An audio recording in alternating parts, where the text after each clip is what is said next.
नमस्कार. उपवासाचा साबुदाणा बटाटा पापड बनवणार आहोत. त्यासाठी इथं 3 किलो बटाटे उकडून साल काढून घेतली आणि अर्धा किलो साबुदाणा छान असा भाजून मिक्सरला बारीक करून चाळून घेतलाय.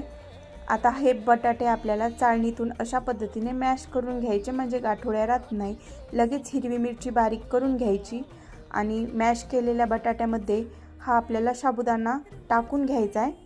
छान मिक्स करून घ्यायचं आहे. हिरवी मिरची चवीनुसार मीठ टाकून आपल्याला जसं पाणी लागेल तसं अंदाजे पाणी टाकून छान असं मिक्स करून घ्यायचं आणि झाकण ठेवून इथं अर्धा तास भिजत ठेवायचं. अर्धा तासानंतर चेक करायचं. पाण्याची गरज वाटली तर थोडं पाणी टाकून छान मळून घ्यायचं आणि असे गोळे बनवून घ्यायचे. तर इथं मी प्लॅस्टिकचा कागद घेतलाय, कडक कागद घ्यायचा. तेलाचा सुद्धा वापर केलेला नाही.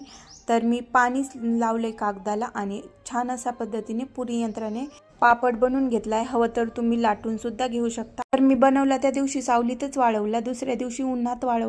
तुम्ही सुद्धा एकदा बनवून पहा आणि लाईक करायला विसरू नका. धन्यवाद.